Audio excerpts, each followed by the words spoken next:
Já, við höldum hérna áfram Rautt salinn svolítið, Rautt pallinn og þau eru komin hérna Sveinn Aðalsteinsson, Sif Friðleifsdóttir, Ómar Ragnarsson og Kjartan er hér áfram þetta komin þarna yfir á vinstri vænginn. Sveinn, ég ætlaði að spyrja þig út í hvernig þér líst á þessa atburðarás. Þú varst kosningastjóri F-listans síðustu kosningum og margt hefur breyst síðan. Það hefur aldrei margt breyst og þetta með miklum ólíkindum allt saman. Og ég hefði aldrei trúað því að svona gæti gerst eins og gerst hefur. Og jú, þú segir það rétt, ég var kosningastjóri og ég var fenginn til þess alveg sérstaklega vegna þess að ég kom Ólaf á sínum tíma á framfæri. Hann væri hreinlega ekki í stjórnmálum eftir að hann yfirgaf Sjálfstæðisflokkinn nema fyrir minn tilstuðlan. Og þess vegna bað hann mig það og kom til mín sérstaklega 2005 í september og bað mig að taka þetta að mér og bað mig afsökunar á því hvað hefði verið lítið samráð haft við mig. Og án þess að orðlengja það mikið að þá fórum við og ég taldi að við verum að fara í sameiginlega vegferð. Við fórum og ég þarf ekki heldur að tala það að hún tókst út af fyrir sig mjög vel, við fengum yfir 10% atkvæða. Nú, þegar ég gekk út úr Ráðhúsinu að lokinni kosningu, búin að standa það í 15-16 tíma, eða kannski 17, þá gengi ég yfir á Hótel Borg og það fyrsta sem ég sé er Ólafur F. Magnússon og hann alltaf faðmaði mig innilega og er afskaplega ánægður, hvað vel hefur tekist til og hann tekur mig út í horn og segir Sveinn, ég verð að segja þetta aldrei í trúnaði, það eru komin orð frá Vilhjálmi Þ. og hann vill endilega hitta mig í fyrramáli en ég bara ítreka það sem ég hef sagt, við stöndum saman og ég veit að þú þekkir Vilhjálm frá barnæsku, þannig að við förum í þetta saman. Nú, ég þarf heldur ekki að segja mikið það að það liðu 7 mánuði þar til Ólafur hafði sambandið.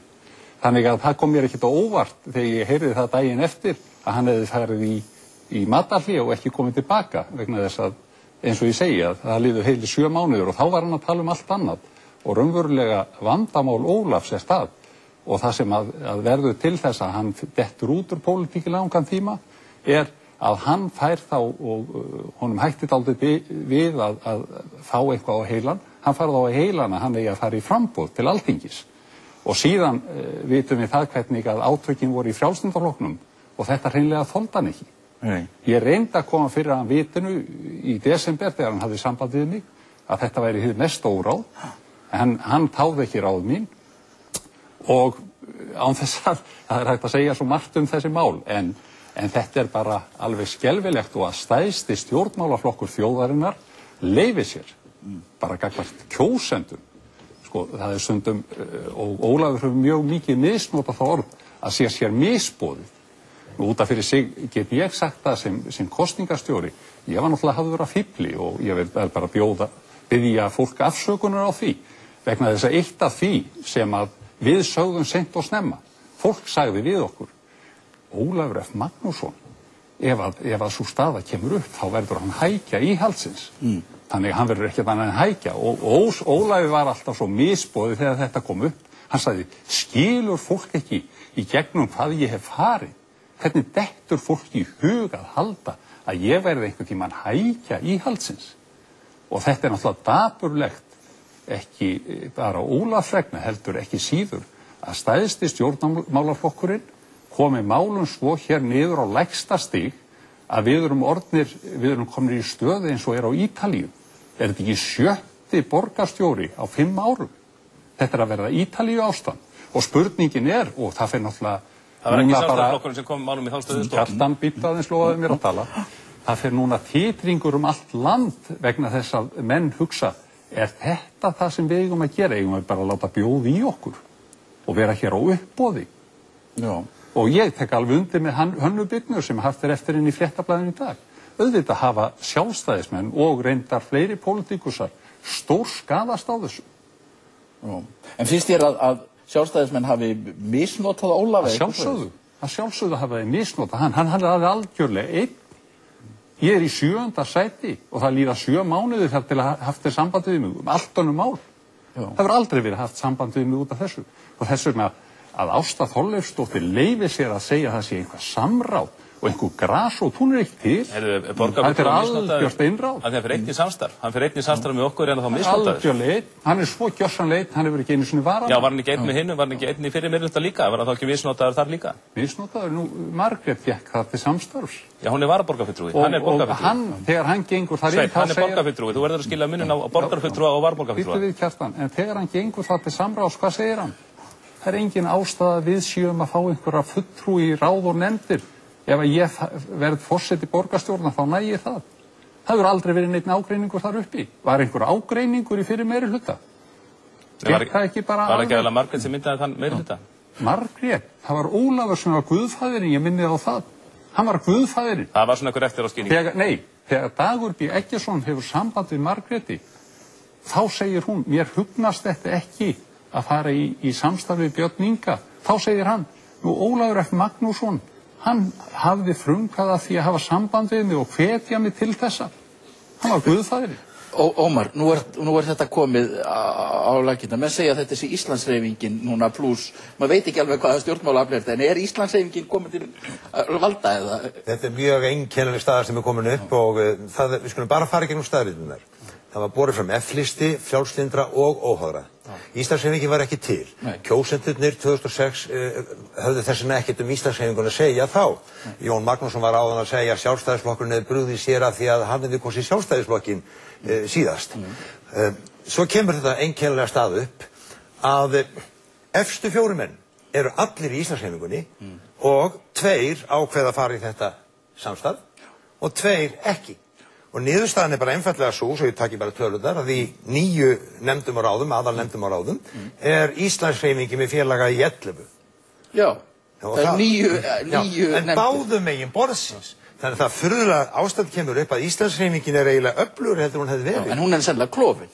Já, sko, hún er klofin í þessu máli. Hún er klofin sveitastjórnarmál. En ég get nú ekki ímyndað mér að Margrét Sverrisdóttir, þannig ég vil tala að Margrét fari bara inn í samfylkinguna, að Margrét Sverrisdóttir eigi mikla samleið með Íslandshreyfingur eftir þessu, þegar félagarinnar eru farnir á allt annan væng. Sko, þetta klofnar ekkert eftir hópum og ekki eins og eftir fjölskyldum. Þetta er algjörlega persónubundið, eins og ég upplifði þetta, hverjir fara með og hverjir fara á móti. Það er algjörlega persónulega, og ég vil minna á Sjálfstæðisflokkinn 1980, þar var það D-listi sem klofnaði og það var ákveðið að reka engan, það fór enginn úr flokknum og þeir ákváðu bara að horfa 3 ár fram og fara þá til kosninga. Og það er það sem Íslandshreyfingin mun gera. Hún mun horfa 3 ár fram og láta þetta bara ganga yfir eins og gerist í öllum stjórnmálaflokkum að menn eru klofnir eitthvað ákveðið atriði. En þú fagnar þessu eða hvað? Ég bara segi það því fleiri sem eru á vegum Íslandshreyfingar sem koma til áhrifa, hvort sem að það er í þessum minnihluta eða fráfarandi minnihluta, þá er það bara gott. Þetta er mjög frambærilegt fólk með ýmist reynslu, mjög góða menntun eða hæfni nema allt sé talið með. En nú ertu komin með Ástu, grenjandi umhverfið sinna inn í stjórn Orkuveitunar. Það er það sem að gera Íslandshreyfingar svo sérstaka, að allt þetta fólk, beggja vegna borðsins, er með það á hreinu. Íslandshreyfingin er fyrsti flokkurinn á Íslandi sem er grænt númer 1 og síðan koma allir hinir málaflokkarnir og ekkert síður góðar stefnuskrár þar heldur en hjá stóru flokkurinn. Þannig að þú ert ánægður? Já, ég bara segi, ég er ánægður fyrir hönd þeirra einstaklinga sem að tóku ákvörðun og standa við hana og ég er formaður Íslandshreyfingarinnar, ég er talsmaður hennar, það er engin ályktun sem ég hef í höndunum og þar að leiðandi teki opinberlega enga afstöðu. En þurfið þið ekki bara að halda fundum málið? Við heldum fund sama daginn. Við heldum fund sama daginn. Félagarnir eru ósammála, þetta er sveitarstjórnarmál. Og kom Margrét þangað og... Já, það var samband haft í alla og Margrét var reyndar ekki á þeim fundi. En ég hef alltaf verið í mjög nánu samband við allt þetta fólk. Þannig að það var haldinn fundur, það voru skiptar skoðanir og það var ljóst að það voru algjörlega jafnar fylkingar í borgarstjórn, allir í Íslandshreyfingunni og bara menn voru ekki sammála þetta sveitastjórnarmál og það er ekki ástæða til þess að kljúfa flokk út af slíkum máli frekar en að kljúfa út af ESB sem er líka þverpólitískt eða ríki og kirkju. Já, það er náttúrulega til forvitnir. Það sem ég finnst mesta áhyggjuefni hér, það er að Sjálfstæðisflokkurinn, borgarstjórnarflokkur Sjálfstæðismanna, er ekki stjórntækur. Það ríkir djúpstæð sundrung. Vilhjálmur Þ er algjörlega rúinn trausti. Hinir sem eru þarna í hans hópi fara og kvarta undan honum við Geir H. Haarde og Þorgerði Katrínu. Þannig að það er gífurlegu glundröði hjá sjálfstæðismönnum í borginni. Þannig að þeir eru ekki stjórntækir og svo tekst þeim núna að króa Ólaf Magnússon af og lokka hann í samstarf og maður hefur svolítið á tilfinninguna hann sitji þar bara í gini úlfsins, þannig að maður finnur næstu bara til með honum og ég, allar mínar góðu óskir fylgja honum, en það svo mikil sundrung hjá Sjálfstæðisflokknum í borginni að ég hef stundum líkt þessu við því að maður hoppar út úr brennandi húsi, maður myndi ekki vilja að borgarstjórnarflokkur Sjálfstæðismanna fengi það hlutverk að grípa sig. Það bara fullkomið öryggisleysi sem að ríki núna í borginni. Þannig að þetta mikið áhyggjuefni að horfa upp á Sjálfstæðisflokkin við þessar aðstæður. Þannig að það stóra áhyggjuefni finnst mér. Hvað að skýra Sjálfstæðisflokknum en ekki það hvort að Ólafur F. Magnússon með varamannið ekki og svo framvegis. Mann finnst það sem leita Kjartan að þú sést einu mann í Sjálfstæðisflokknum sem hefur verulega styrkt stöðu sína árið formaður Orkuveitunar og kemur þessi kring en svona allir hinni séu meira að meira laska þú fáið smá kredit. Já, ég verð að segja mér finnst það bara grátbroslegt að fá það svona frá einhvern frá forystumanni Framsóknarflokksins að vera ekki stjórntækur. Framsóknarflokkurinn sem hvorki stjórntækur í ríkisstjórn né sveitastjórn borgarfulltrúar nýbúin að sé af sér vegna spillingar og svo kemur forystumaður Framsóknarflokksins og heldur í fram að við sem ekki stjórntæki. Það er alveg rétt að það kom upp erfiðleikar samt við Reyðmálið og þar áttu við góð samtöl og við leystum það mál á nokkrum dögum. Við leystum það mál á nokkrum dögum og það mál stemdi aldrei, það var aldrei engin sundrung sem var á því máli. Sprengja var meirihlutan af því að þið voruð ekki stjórntæk, þið stóðuð ekki saman þetta. Vilja myndi ekki einu svona meginatriði málsins eins og veist vel. Þannig að sjáum við einu dæmi það í íslenski pólitík að það talaði rýtinga upp í, og þá var nú Jón Baldur sem fyrst kom með rýtingatalið, þetta verður oft gerst og þetta auðvitað skadar pólitíkina, það var rétt. En að því að Sigurður þá langar mig til að upplýsa um eitt, út af lýðræðinu, að Reykjavík skipti í 2 kjördæmi, ég er búin að láta kunnáttumann reikna það út, að ef það hefði verið 1 kjördæmi síðast, þá hefði Jón Sigurðsson komist inn á þing og væri ennþá formaður Framsóknarflokksins af öllum líkindum. Og ekki bara það hefði bara vantað 61 atkvæði að Íslandshreyfingin hefði náð 1 þingmanni og í öllum skoðanakönnunum langt flestum og undan hefði alltaf staðið 1 í staðinn fyrir 0. Það hefði ekki verið hægt að hafa uppi hræðsluáróður á móti þessari hreyfingu. Það þarf, og ég fagna því að skuli vera komið fram frumvarp á Alþingi sem byrjar að leiðrétta þess vitleysu að íbúarnir sitt hvorum megin við Hringbraut eða sitt hvorum megin við götu upp í Norðlingaholti hafi ólíka hagsmuni. Heyrðu, Sveinn, ég spyr, hvernig heldur þú að þessu samstarfi vegni? Já, ég veit bara hvernig að stóð til vegna þess að þeir ræddu saman Vilhjálmur og Ólafur á sínum tíma og það voru ýmsar sögur hvernig að því hefði reitt af.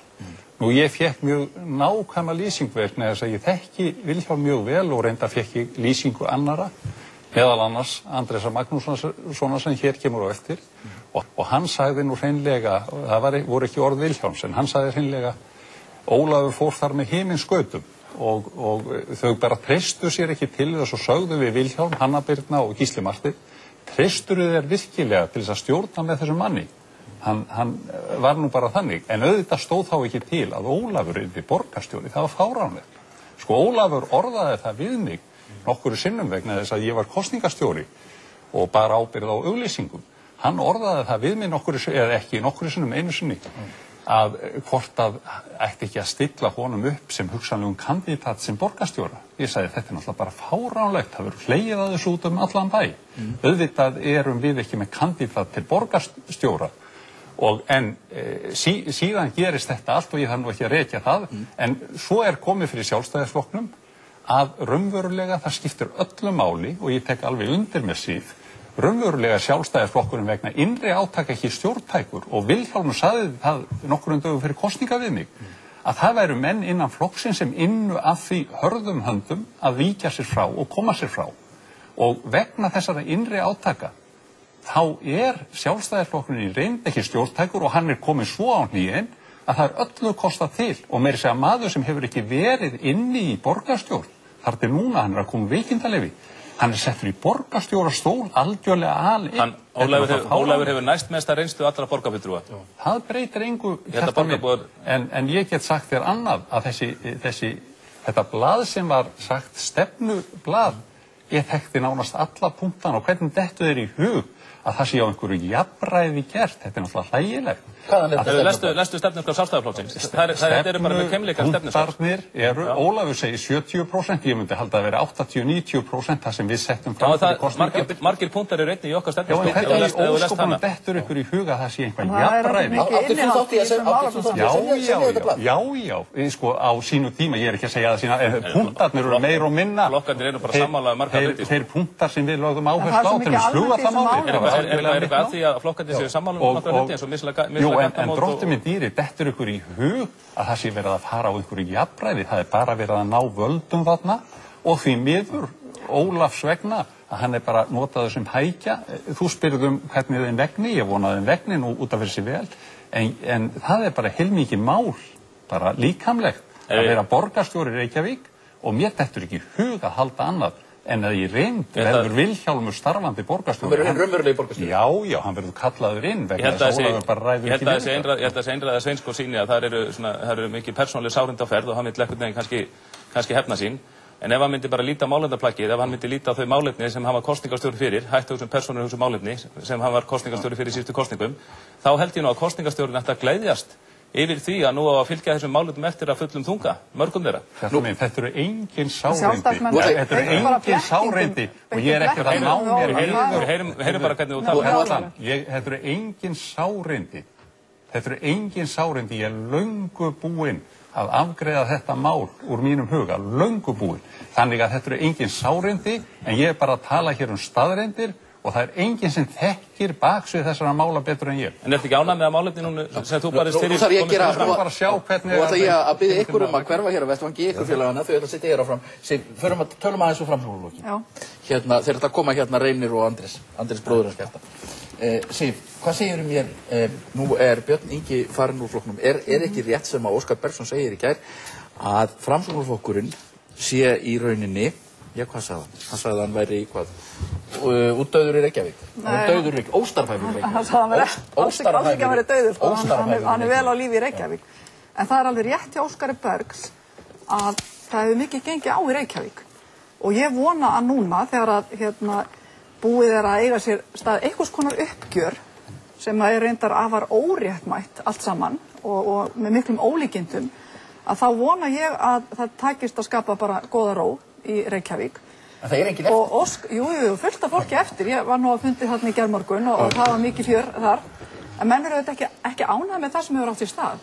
Guðjón Ólafur fer fram á eiginlega opinberum vettvangi. Hann sendir trúnaðarbréf til 2000 manna, sko. Það er auðvitað mjög sérstakt. Og þar eru svona ýmis atriði í því bréfi sem að vekja athygli. Og hann kýs að koma hérna í þáttinn til þín á laugardaginn, sunnudaginn síðasta, og notar sko fjölmiðla vettvanginn til þess að hjóli þetta mál. Og hann hafði sko mörg önnur tækifæri í flokknum til þess að fara yfir máli og þetta er mál síðan 2006. Þannig að þetta er eiginlega bein árás á Björn Inga. Það er ekki að túlka þetta öðruvísi. En ég vona svo sannarlega núna að það skapist ró og ég hef mjög mikla trú á Óskari Bergs. Viltu fá Björn Inga aftur inn í pólitíkina fyrir Framsóknarflokkinn? Ég held að sé allt opið í því, en hann er allavega núna nýhættur og við skulum bara sjá hvernig En er ekki bara málið að Björn Inga var í rauninni ekki vært í pólitíkinu lengur eftir þetta reymál, reyndar sko skýrsla nefndarinnar er að koma út í þessari viku og ég meina, ég veit ekki hvað stendur í þeirri skýrslu Björn Inga og Vilhjálm þótt, ég meina það geti verið önnur sprengjan, enn sprengjan í borginni. Er það ekki fremur ólíklegt? Það er erfitt, sko, en allavega það er kannski hægt að setja lok á það. Núna er Óskar búinn að taka við, hann er mjög traustur, hann er búinn að vera mjög lengi í borgarmálum og í flokksstarfi. Fékk hann ekki sömu ávirðingar og Björn Ingi? Þannig að ég bara treysti því að hann bara geti tekið upp merkið. Var Óskar ekki að fá nákvæmlega sömu ávirðingar og Björn Ingi þó svo að krónutölu verið önnur? Ég meina, þú veist, er Guðjón Ólafur búinn?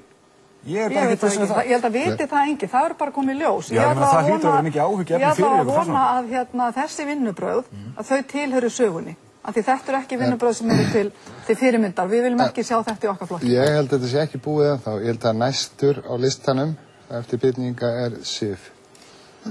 Við vitum af ákveðnum umræðum sem hafa átt sér stað í kraganum það að nú sé komið að því að afgreiða þig og þessi staða Framsóknarflokksins er beinlínis skelfileg. Þú með Björn Inga sem er mjög frambærilegur, hann er mjög frambærilegur pólitíkus og að vísu hefur hann á sér þennan reiðstimpil og það allt saman, en hann vissulega með útgeislun. Síðan og eftir stendur í Reykjavík hann farin, þá ekkert eftir nema Óskar, og Óskar ekki með þessa útgeislun sem Björn Ingi hefur og sem Sif hefur. Hann hefur náð góðum árangri eins og Björn Ingi. Já, ég hann örugglega ágætur maður og allt það, en þú ekki bara vera að forma flokksins? En það er ég bauð mig nú fram, sko, ég var nú bara frekar sátt árangur með að við að flokksmenn ýmsir voru að vinna svona af öðrum fyrir annan kandidat. Ég held að þú vitir það líka að það hefur verið gefið út á skotleyfi næst. Er búið að gera út skotleyfi á Sif? Já, ég svona nokkuð sannfærður þó, ég held að Sif viti það. Og hverjir hafa gefið út þetta skotleyfi? Það þessi sami armur og hefur farið gegn byggning, það hefur verið að hreinsa til og búa til svigrúm fyrir nýja menn. Og hverjir eiga að koma að inn í, með ykkur eftir eða? Já, það svo stóra spurningin. 10 litir næstum til þess. Já, þetta eru allir sem eru í pólitík, þeir lenda í ýmsari ágjöf og ég hef nú staðist allt hingað til og hér ég enn, þannig að við skulum bara sjá til hvort að... Þú varst ekki uppáhaldi hjá formanni flokksins Halldóri Ásgrímssyni? Já, ég ætla ekkert að fara að ræða einhver fortíð í þessu sambandi. Ég allavega reyni bara að standa fyrir pólitík Framsóknarmanna og hef áhrif á hana eins og ég get og reyna að standa mig vel og ég ætla að halda því áfram. Ég meina alltaf hjálpar þetta til dæmis, það greinir til Bjarna Harðarson núna birtist í blaðinu þar sem hann líkir 24 stundar sem hann líkir Evrópusambandinu við kommunista og nasista. Men þetta getur ekki hjálpað inn í flokknum. Ég meina, menn hafa bara misjafnar skoðanir á þessum Evrópumálum. Það í okkar flokki eins og í öllum öðrum stjórnmálaflokkum. En allavega til ég nú mjög brýnt að Framsóknarmenn standi saman og sæki fram. Framsóknarflokkun mjög traustu flokkur og búin að hafa mjög mikil áhrif í samfélaginu. Við erum mjög vön að stjórna, við erum dugleg og við erum hógvær. En verður hann... Þannig að nú skulum við bara byggja á þeim gildum. Við skulum bara byggja á þeim gildum og sækja fram. En það mun taka tíma að byggja flokkin, ég alveg samfærður það mun taka tíma. Ég ætlaði að fara reyndar aðeins annað með þetta, þið eru komin eiginlega aðalega til að ræða þetta verður nú frekar stutt, en mér langaði að vita, þið birtuð umdeilda grein í DV veikindi Ólafs F. Ég spyr, telur þú hafa verið rétt að birta þessa grein?